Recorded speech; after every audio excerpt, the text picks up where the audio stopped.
When you think of the big rugby league sporting nations, you probably think of Australia, New Zealand, and England. But as the game continues to grow, and with the reintroduction of the Oceania Cup or the Pacific Championships in 2023, we see a rise of rugby league within our Pacific and Oceanic neighbours. Tonga, PNG, Fiji, Cook Islands. But you also can't forget Samoa's incredible 2022 World Cup run, where they became the first Pacific nation to reach the final. In that same World Cup, you saw countries like Jamaica and Greece making their first World Cup campaigns. Sadly, this year, in what I believe was a step backwards, the Rugby League World Cup campaign reduced to 10 teams. Today, I want to talk about some teams that you may or may not know play rugby league and possibly even missed a chance to play in a World Cup because of this team reduction. Let's get started.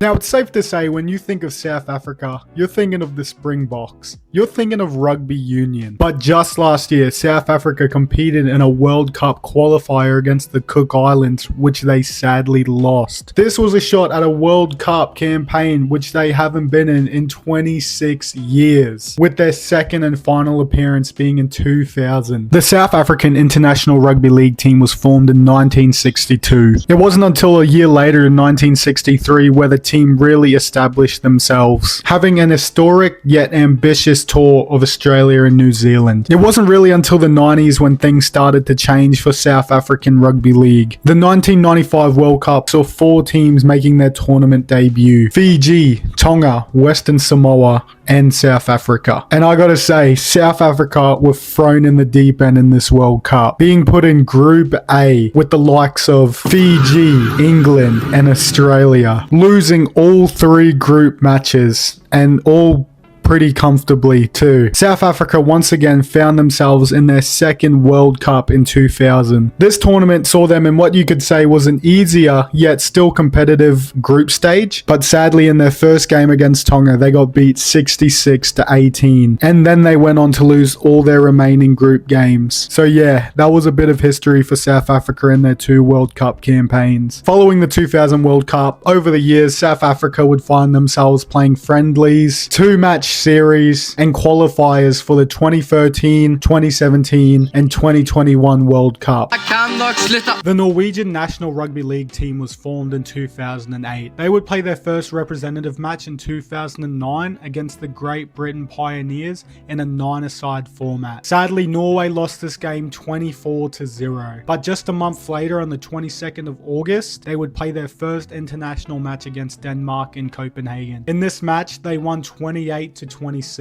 I'm jumping a few years ahead here to 2023 when international rugby league history was made. Norwegian players Sonny Muller and Jamal Muller-King made history, being the first recorded father and son duo to play international rugby league 13-a-side. And what's also crazy about Sonny is that he was born with half of a left arm. So all his life playing rugby league, Sonny has been doing it with practically one arm, and that's crazy to think about. Up until 2025, Sonny and Jamal were still playing for the Norwegian national team together. They are currently ranked 21st in the world as well. Stay with me! Yes, okay, you can laugh it up, I know. I have the shittest job right now. In 1993, whilst living in Japan, former Canterbury Bankstown Bulldog and Illawarra Steelers player Max Mannix founded the Japan Rugby League. Mannix contacted the Australian Rugby League and requested entry to join the 1994 Rugby League World Sevens. This is not to be confused with the HSBC Rugby Sevens.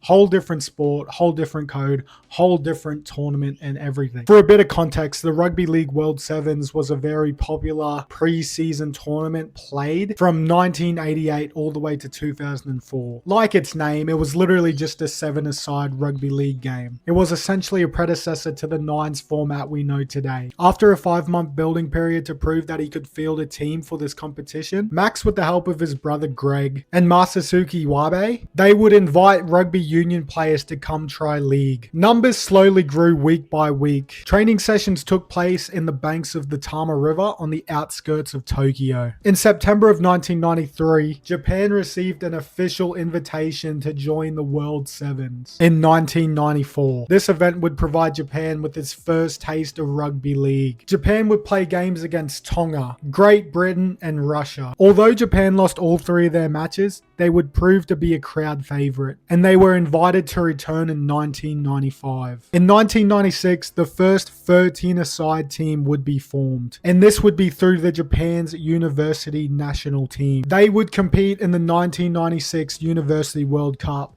This was sort of in junction with the 1996 World Cup as well. This team would also be coached by Max Mannix. In this event, Japan would compete against Scotland, England, and France, and even the United States. Sadly, they saw very heavy defeats in this competition, but this would prove a huge step in the right direction for Japan and Rugby League. Skipping a few years ahead now to 2018, Japan would compete in the Emerging Nations Championship played in Sydney. They would be in Pool C with countries such as Poland, Turkey, Solomon Islands, and Hong Kong. Sadly, they would finish at the bottom of their group, losing both their group matches to Turkey and Poland. But all the bottom 3 teams of this pool would play against each other for the plate trophy. In this round robin, Japan won against Hong Kong 32-30, but still not having the chance to compete for the final, having lost to the Solomon Islands before this game. There's still so much potential for Japan to grow, and apparently with the likes of the Shibasaki brothers and young Bulldogs player Lapoi Hopoi being eligible, who knows? Japan could be competing in a World Cup in a few years. Anyway, if you enjoyed this video, let me know. If you couldn't tell, I'm definitely new to this type of video making. But if you guys want to see another video like this with other niche sort of countries, let me know in the comments. Leave a like and subscribe.